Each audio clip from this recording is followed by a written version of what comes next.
அருமை தமிழர்களே, சிவகுமாரின் அன்பான வணக்கங்கள்.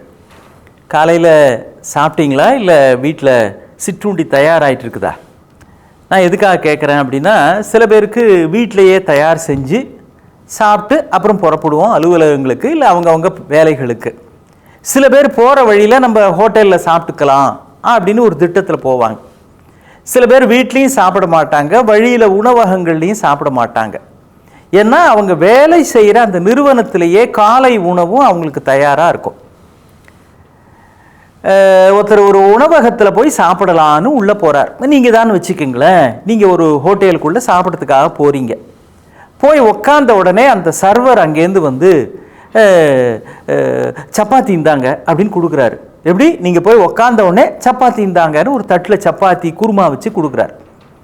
உங்களுக்கு ஆச்சரியமாக இருக்குன்னா, எதுவுமே கேட்கலையப்பா, நீ எதுக்கு இதை கொண்டு வந்து கொடுத்தீங்க அப்படின்னு கேட்குறீங்க. அவர் சொல்ல, இல்லை நீங்கள் வரப்பவே அங்கே 2வது டேபிளில் ஒருத்தர் சப்பாத்தி சாப்பிட்டுட்டு இருக்கிறார் இல்லையா, அதையே நீங்கள் உத்து பார்த்துட்டு வந்தீங்க. சரி, உங்களுக்கு அதுதான் பிடிக்கும் போல இருக்கு, கோதுமையில் பண்ண சப்பாத்தி தான் நீங்கள் சாப்பிட்ற ஒரு போல இருக்குன்னு கொண்டு வந்தங்க, இந்தாங்க அப்படின்ட்டார். இப்போ நமக்கு என்ன வரும்? ஜாய், நான் என்ன சாப்பிடணும் நீ முடிவு பண்ணாத, எடுத்துகிட்டு போ, எனக்கு வந்து இட்லி வடை கொண்டா அப்படின்னு நம்ம சொல்கிறோம். சரி, இப்போ அவர் கொண்டு வந்து வைக்கிறாரு, சாப்பிட்றீங்க. திரும்ப அங்கேருந்து வந்து அவர் இந்தாங்க சார் அப்படின்னு ஒரு 2 செட்டு பூரியை கொடுக்குறார்.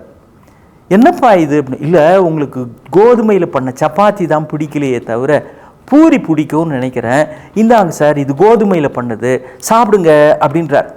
இப்போ நம்ம கோவம் வருமா வராதா? நீயே நான் என்ன சாப்பிட்ணும் நீயே சொல்லிட்டு இருக்கிற தவிர, இதே மாதிரி திரும்ப திரும்ப கொடுத்த தமிழில் எனக்கு பிடிக்காத ஒரே வார்த்தையே கோதுமை தான் சொல்கிற அளவுக்கு என்ன ஆக்கிறாத, எடுத்துகிட்டு போ அப்படின்னு சத்தம் போட தோணும் இல்லையா? ஆனால் கோச்சிக்க மாட்டோம், அவர் ஏதோ தெரியாமல் பண்ணுறாரு அப்படின்னு நம்ம விட்டுருவோம்.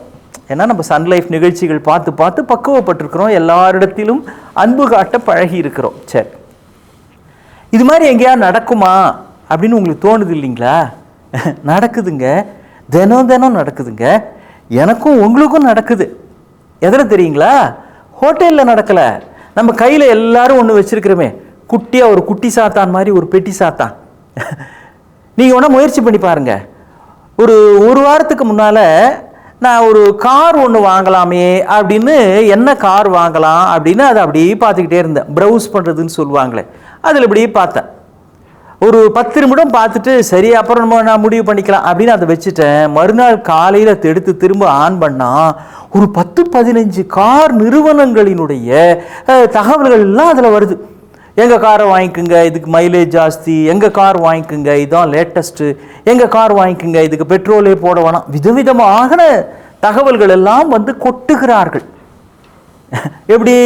நீங்கள் ஒரு தட்டை பார்த்துட்டு அவர் சப்பாத்தி சாப்பிட்றத பார்த்துட்டு நீங்கள் சப்பாத்தி தான் உங்களுக்கு பிடிக்கும்னு நினச்சி அவர் கொண்டு வந்து கொடுத்தா மாதிரி, சார் இதை சாப்பிடுங்கன்னு அவராக முடிவு பண்ணி கொடுத்தா மாதிரி, நீங்கள் செல்ஃபோனில் ஒரு தகவலை பார்த்த காரணத்தினாலேயே பல தகவல்கள் அதே மாதிரி உங்களுக்கு வந்து கொட்டி கொண்டிருக்கிறது. ஆனால் நமக்கு எது தேவை என்பதிலே நமக்குத்தான் கவனம் இருக்க வேண்டும்.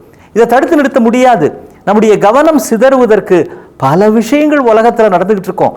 ஆனால் எது நமக்கு தேவை என்பதிலே நாம் தெளிவாக இருக்க வேண்டும். இன்றைய இளைஞர்கள் அதில் மிக உறுதியாக புரிந்து கொள்ள வேண்டும். ப்ரூஸ்லின்னு பெரிய கராத்தே வீரர் இருந்தார் தெரியுங்களா? திரைப்படங்கள்லாம் கூட நடித்தார்.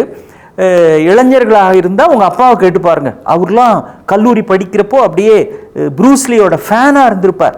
அவ்வளவு விரைவாக ஒவ்வொரு அடியும் இடி மாதிரி விழுதும்பாங்களே, அப்படிப்பட்ட மிகச்சிறந்த புகழ்பெற்ற கராத்தே வீரர், நடிகர். அவர் சொல்றாரு, நான் கராத்தேவில் 100 வகையான டெக்னிக் தெரிந்தவர்களை பார்த்து கூட பயப்பட மாட்டேன், ஆனால் ஒரே டெக்னிக்கை 100 முறை பயிற்சி செய்தவர்களை பார்த்து தான் எச்சரிக்கையாக இருப்பேன் அப்படின்றார். 100 வகையா அடிக்கிறதுக்கு தெரிஞ்சவன் ஒன்றும் பெரிய விஷயம் இல்லை. ஆனால் ஒன்னையே திரும்ப செஞ்சு பயிற்சி எடுத்துருக்கிறான் பாருங்க, அதை அப்படியே பட்டை திட்டி வச்சிருக்கிறாங்க பாருங்க, அவங்ககிட்ட கவனமாக இருக்கணும். ஏன்னா அவங்களுடைய முழு கவனத்தையும் அதிலே செலுத்தி தங்களை நன்றாக கூர்த்திட்டி கொண்டிருக்கிறார்கள். இந்த கத்தியை சாண பிடிக்கிறதுன்னு சொல்லுவாங்களே, ஒரே இடத்துல அவங்க சாணை பிடிச்சி கத்தியில் லேசாக அப்படி விரலால் பண்ணாலே சதையை கிழிக்கிற மாதிரி இருக்கும். என்ன காரணம்?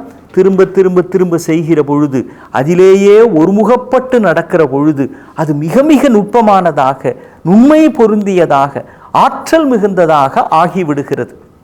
அந்த எச்சரிக்கை, அந்த பொறுப்புணர்வு, அந்த கவன சிதறாமல் ஒன்றிலேயே லயிக்கிற பொழுது நம்முடைய எந்த திறமையும் முழுமை அடைகிறது. பார்வைங்கிறது 10 பக்கமும் திரும்பிக்கிட்டு இருந்ததுன்னா ஒரு விஷயமும் நம்ம மனசில் பதியாது. ஆனால் ஒன்றையே உற்று பார்க்கிற பொழுது அது முழுமையான அத்தனை முழு பரிமாணத்தோடும் நமக்கு உள்ளே செல்லுகிறபடி நம்முடைய மனம் வலிமை பெற்றிருக்கிறது. பார்வை அப்படின்றது அப்படி இருக்கணும். ஃபோக்கஸ் அப்படின்னு ஆங்கிலத்தில் சொல்லுவாங்க. ஒரு விஷயம் புகைப்பட கருவியில் பதியணும் அப்படின்னா புகைப்பட நிபுணரை கேட்டு பாருங்க, சார் முதல்ல ஃபோக்கஸ் பண்ணணும் சார், கிளியராக ஃபோக்கஸ் பண்ணாதான் பிக்சர் கிளாரிட்டி இருக்கும் அப்படின்லாம் சொல்லுவார். வாழ்க்கையிலையும் கிளாரிட்டி வேணும்னா அந்த ஃபோக்கஸ் அப்படின்றது இருக்கணும். ஒருத்தர் டாக்டர்கிட்ட போயிருக்கிறாரு, டாக்டர் எனக்கு கண்ணு சரியா இல்லை டாக்டர், பார்க்குறது எல்லாம் 2 தெரியுது அப்படின்னு இருக்கிறார். டாக்டர் ஒன்று, சரி அதை சொல்ல ஏன்பா 4 பேர் வந்தீங்க அப்படின்னார். அப்புறம் தான் தெரியுது டாக்டருக்கே கண்ணில் அந்த மாதிரி ஃபோக்கஸில் ஏதோ ப்ராப்ளம் இருக்குன்னு. அப்படின்னா என்ன அர்த்தம்? அப்போ கண் டாக்டர் முதல்ல ஒரு நல்ல கண் டாக்டரை பார்க்கணும் அப்படின்னு. அப்படிதானே? மீண்டும் நாளை சந்திப்போம். வணக்கம்.